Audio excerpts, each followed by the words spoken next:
8:13, las 8 de la mañana con 13 minutos. Estamos de vuelta en Ahora es Cuando. Vamos a conversar esta mañana aquí en Infinita con Osvaldo Rosales, asesor económico de la candidata Janet Jara, exdirector de Comercio Internacional e Integración CEPAL, experto en relaciones internacionales. Tiene un largo currículum. Don Osvaldo Rosales, gracias por estar aquí. Bienvenido, buenos días. Hola, un placer.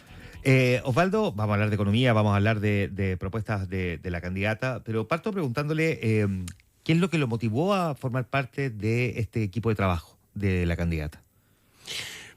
Bueno, yo obviamente voté por Carolina Toá. Y un par de semanas después recibí una llamada de parte de Janet Jara, quería conversar conmigo. Yo sospechaba que se trataba. Ya, claro, no era muy difícil imaginar. Entonces yo cuando llegué la saludé le pregunté si me conocía lo que yo había hecho. Me dijo, sí, claro. Bueno, le dije, en cualquier caso quiero ratificarlo. Yo soy socialdemócrata, creo en la economía de mercado, una economía abierta, disciplina fiscal, baja inflación y particularmente creo que necesitamos una sólida alianza público-privada para enfrentar los desafíos de corto, mediano y largo plazo en Chile. Y ella me dijo, bueno, por eso te busco, eso es lo que yo quiero. Entonces, bueno, ahí dije, jaque. Ya, claro. No puedo decirle que no, así que... Además le agregué, cualquier caso, si llegamos a ganar, yo no quiero ningún puesto, le dije. Eso tengámoslo claro. Ya. No me respondió, pero bueno. Ahora, ¿cuán difícil es, ya vamos a hablar de las propuestas, trabajar en una campaña que tiene un arco muy amplio, pero en el que siempre inevitablemente se pone el foco en que la candidata es comunista y que por lo tanto tiene una cierta distancia, al menos la concepción comunista en sus definiciones, digamos, conceptuales, de sus propios congresos, digamos, distintas a las del mundo de la socialdemocracia en materia económica? ¿Cuán difícil puede ser, digamos, en la práctica trabajar y proponer temas en ese sentido? Mira, hasta ahora no ha resultado ninguna dificultad. Yo creo que el tema del anticomunismo está sobregirado en Chile, de lejos, por razones bastante obvias, por razones históricas, pero obviamente hay que recordar que el muro de Berlín desapareció en 1989, que la ex Unión Soviética se desplomó en 1991 y de ahí en adelante han pasado muchas cosas que hacen que lo que uno podría llamar el PC de otrora sea muy distinto al actual y no hay que ser demasiado perspicaz para darse cuenta que hay un debate interno relativamente importante. Yo creo que es parte de eso lo que explica también una personalidad como la de Janet Jara que se asimila bastante bien a los postulados socialdemócratas, dado que ella insiste que esta es una alianza muy amplia, donde ciertamente predomina la socialdemocracia y por ende ese sello tiene que estar en el programa de gobierno. Y hemos visto en el programa de gobierno que ella habla de un crecimiento económico justo, inclusivo y sostenible, es lo que ella plantea. Así es. Aterricémoslo en la práctica, ¿qué significa eso? Bueno, significa en primer lugar que me gustaría hablar sobre eso, la necesidad de recuperar el crecimiento, Sí, obviamente. obvio, vamos a hablar de eso. Ese es un gran tema. Pero todas las candidaturas hablan de crecimiento. ¿Somos todas iguales? No, no somos todas iguales. Porque claro, somos partidarios de la economía de mercado, obviamente. Sin embargo, quisiéramos poner el énfasis en que en ese mercado nos interesa un mercado competitivo, sin concentraciones extremas, sin colusiones y con una eficaz defensa del consumidor. En segundo lugar, nos interesa que el crecimiento no solo llegue a todas las mesas de Chile, sino que también dé espacio a la participación de las pymes, de las cooperativas, en mayor medida que la actual. Nos interesa que llegue a las regiones y desde ese punto de vista la descentralización es parte importante también de nuestra propuesta. Y por último, ese crecimiento debe ser sostenible y por lo tanto hay que abordar los temas de protección de la biodiversidad y avanzar en las tareas de mitigación y adaptación al cambio climático. Yo entiendo que hay candidaturas que creen que el cambio climático es un invento del comunismo de las Naciones Unidas, pero bueno, yo creo que medio de frente. A esta altura, digamos, ya. Hay demasiada evidencia, hoy día en la mañana hablamos de eso, hay demasiada evidencia que define lo que está pasando con el cambio climático. Ya, ¿cómo se genera un mayor incentivo para poder generar crecimiento económico? A ver, nosotros lo que colocamos en primerísimo lugar, y quiero ser bastante preciso al respecto, la implementación rápida y eficaz de los reglamentos de la nueva ley marco de permisos sectoriales. Hay que recordar que la Comisión Marfan señala que si se pudiera reducir en 1/3 los tiempos de tramitación, eso es equivalente a reducir en 3 puntos la tasa de impuesto corporativo. De allí la relevancia de este tema. Además, eso significa tener una ventanilla única para los temas sectoriales y para los temas ambientales. Los procesos van a ser simultáneos y no secuenciales. Es un cambio radical. Y además, declaraciones juradas ex ante y revisión ex post. Obviamente, ahí hay un tema. En el fondo hay un inicio de una alianza público-privada de largo plazo. ¿Por qué? Porque el Estado confía en que el privado, con su declaración, va a cumplir con los requisitos. Y después vendrá una revisión y si no se cumple, bueno, ahí vendrán las medidas pertinentes. En segundo lugar, buscamos establecer una oficina presidencial de proyectos estratégicos de inversión que tenga 2 objetivos. Uno, coordinar la propia inversión pública. ¿Por qué? Porque hay ministerios como Minería, Energía, Obras Públicas, Vivienda, Economía y Trabajo que se relacionan con proyectos de inversión, pero no necesariamente coinciden en las prioridades locales. Quiero decir que un ministerio A puede privilegiar Antofagasta, un ministerio B Puerto Montt. Bueno, de esa forma, con recursos escasos, no se le saca el brillo suficiente a esos proyectos. Y en segundo lugar, diálogo público-privado en esa mesa presidencial, para detectar cuáles son los proyectos estratégicos, para ver dónde están los eventuales lomos de toro de esa inversión, para promoverla, agilizarla. Y en tercer lugar... Que eso, perdón, eso es muy clave, porque ahí hay plata que está, digamos... Evidente. Que está dispuesta, digamos, a por supuesto, mira, invertirse, ahí hay otro tema. Yo creo que este país no solo nos está cayendo a pedazos, sino que tiene, lo digo francamente, un tremendo potencial de aquí en adelante, un tremendo potencial. Tuvimos una reunión con la Corporación de Bienes de Capital y la verdad, el stock de proyectos disponibles es espectacular, particularmente en energía. Chile tiene la posibilidad de tener las energías más baratas del mundo en menos de una década. Y eso hace, por ejemplo, ayer sostuvimos una reunión con representantes de Google y nos dicen, ellos están pensando en un nuevo data center en Chile porque tienen no solo estabilidad institucional, un buen clima económico, sino que también tienen acceso a energía abundante, barata, resiliente. O sea, desde ese punto de vista yo diría, pongámonos de acuerdo en explotar nuestro potencial porque tenemos la posibilidad de, además, agrégale la probabilidad cada vez mayor de un superciclo del cobre. Entonces, sumando todo eso, la verdad es que el futuro, en mi opinión, se ve bastante promisorio y lo que está faltando es que a nivel político exista un poco más de sensatez, tratar de ver los temas sustantivos y tratar de proyectarlos. Y por eso es que una visión de alianza público-privada es tan importante. Es tan importante porque cuando uno se sienta en la mesa con la SNA, con la SOFOFA, con la CPC, lo estamos haciendo con cada una de ellas, con el Consejo Minero, con el Consejo del Salmón, uno se da cuenta que hay tremendas convergencias. Pero claro, uno va a ver los titulares de los diarios y es otro país. Ya, ahí hay un debate que es medio ideológico también respecto de cómo se presenta la realidad que está viviendo Chile. Ahora, hay hechos objetivos que efectivamente demuestran que tenemos un problema más bien estructural que nos ha costado lograr quebrar ese techo bajo el cual quedamos en términos de crecimiento económico, teniendo Chile mucho más potencial para poder crecer a tasa del 4 y no del 2,5. Por cierto, ese es un gran tema. Y nosotros estamos plenamente conscientes de eso. Mira, yo siempre manejo este cuadro, que es un cuadro dramático. Claro, que dice Chile, Producto Interno Bruto, inversión y exportación entre el 2005 y el 2024. Y nos muestra, claro, el porcentaje de variación media anual, ¿no? Cómo bajamos, digamos, del 4,6 al 2% del PIB. Sí. Y en inversión crecíamos al 10,9 y pasamos a 0,8. Y en exportaciones crecíamos 2,3 y pasamos a 0,5. ¿Por qué? Mira, 2 cosas. Uno, acá no se calibra suficientemente que seguimos siendo cobre dependientes. Cuando tú miras las cifras de mediano plazo y ves los buenos resultados económicos y fiscales, ¡pum!, precio del cobre al alza. Precio del cobre a la baja, ¡pum!, reversa.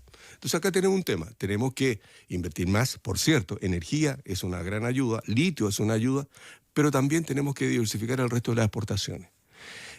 El cuadro siguiente, si lo encuentro por acá, también es bastante clarísimo al respecto.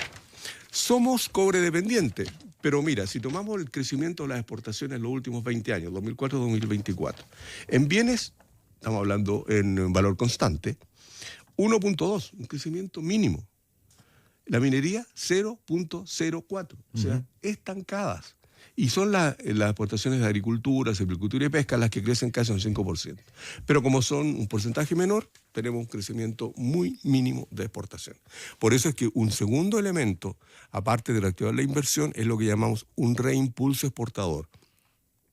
Y tú bien sabes que ese es un tema que cala hondo en mi corazón, el tema de las exportaciones, los acuerdos de libre comercio. Por ende, ahí nos gustaría, en los primeros 100 días, montar una mesa de trabajo con el sector exportador, junto con la Subrey, con Corfo, con Invet Chile, incluso con Banco Estado, para definir, bueno, ¿qué tendríamos que hacer a nivel público-privado para elevar exportaciones, para diversificar exportaciones? Y estoy hablando tanto de bienes como de servicios. Ahora, Osvaldo Rosales, déjame llevarlo a otro ámbito que tiene que ver también con la economía, y que es esta idea de plantear un ingreso vital de 750.000 pesos mensuales para trabajadores, además con jornada completa. ¿Cómo uno podría financiar una propuesta, esta u otra, eventualmente, sin afectar la empleabilidad, por ejemplo, que eventualmente para el caso de las pymes podría ser complejo?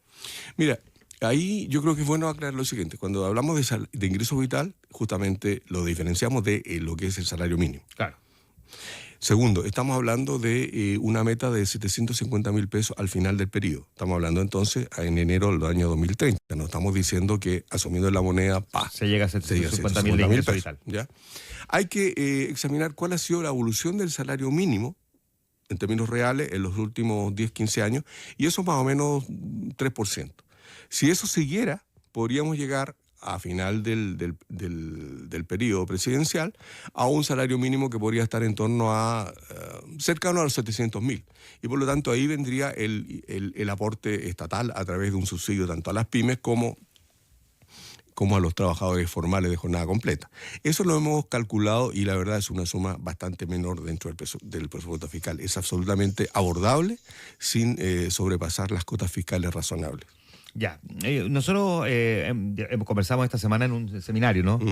Donde habían representantes de otras candidaturas también.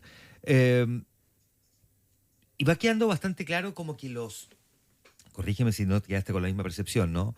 De que los sectores más bien históricos que han gobernado Chile no tienen miradas tan disímiles respecto de lo que hay que hacer en materia económica, versus estos nuevos actores políticos. Sí. Que plantean cuestiones que son, digamos, en forma y fondo muy distintas. ¿Tienes esa misma percepción? Porque yo te escuchaba a ti y escuchaba hablar a Ignacio Briones, representante del comando de Evelyn Matei, en este debate que tuvimos esta semana, y la verdad es que no era tan fácil encontrar diferencias respecto de lo que ustedes plantean hay que hacer respecto de Chile. Sí, yo creo que sí. Yo creo que efectivamente, particularmente con Ignacio, a quien respeto mucho, cuando yo lo escucho, cuando yo lo leo, digo, mira, tengo afinidad en la mayoría de los temas que él plantea. Y por eso que, como mencionaba al inicio, sería muy importante que pudiéramos establecer un espacio de mayor convergencia. Digamos, el espacio está, pero explotarlo efectivamente con iniciativas más importantes, donde se involucre el sector privado, de manera de establecer un acuerdo de, por lo menos, de un par de años. Porque objetivamente estamos de acuerdo en que hay que crecer más, obvio. Y yo puse mucho énfasis en esto en el seminario. Cuando uno dice eso, está diciendo, miren la cifra y la inversión privada en Chile es 90% del total. Por lo tanto, si yo quiero aumentar la inversión, tiene que ser inversión privada. Pues, conversemos con los privados. ¿Dónde están los proyectos? ¿Dónde están las trabas? Bueno, activemos todo para destrabar esa inversión. Necesitamos lo que yo llamo un reimpulso exportador, sin ninguna duda. Hay que trabajar en esa dirección. ¿Qué hay que hacer? ¿Qué tiene que hacer el sector público? ¿Qué tiene que hacer el sector privado? ¿Qué tenemos que hacer en capacitación? Tenemos un programa bien macizo en términos de la reforma de todo el sistema de empleo-capacitación al respecto. Creo que conversando en esos términos es mucho más fácil establecer una agenda de trabajo que sea público-privada con una visión de mediano plazo. ¿Por qué? Y con esto concluyo esta parte.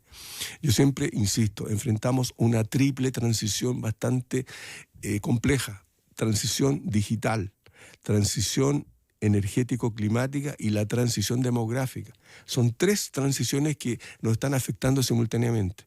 Y para eso ni el Estado por sí solo, ni el mercado por sí solo lo puede resolver. Necesitamos un acuerdo de mediano y largo plazo. Y Chile tiene el potencial para salir muy bien parado de esa triple transición. Ya, esta es una de los grandes desafíos que tenemos por delante. ¿Hay algo que tú veas en el desarrollo del programa de la candidata Janet Jara que consideres que va a ser muy complejo de poder implementar? Porque una cosa son las voluntades, las ideas, los ideales, lo ideal, ¿no? Pero hay... digamos, tanto ripio en el camino que hace tan difícil. Todos los presidentes han tenido dificultades. El mismo presidente Gabriel Boric decía en su última cuenta pública, cóbreme la cuenta, 700.000 nuevos empleos, y hoy día estamos viendo que probablemente no va a alcanzar a llegar a mayo. Creo que hay 560.000 y es probable que no alcance a llegar a esa cifra. Y no es por falta de voluntad ni porque no le haya puesto la INCO, digamos. Sí. Mira, todo va a depender de la correlación de fuerzas que surja en el Parlamento. En el Parlamento, claro. Y claro, si el clima sigue enrarecido, si seguimos escuchando propuestas rocambolescas, bueno, la verdad es que es muy difícil conseguir cualquier apoyo en el Congreso. Pero bueno, confiemos en que eso no ocurra. ¿Qué temas veo más complejos? Bueno,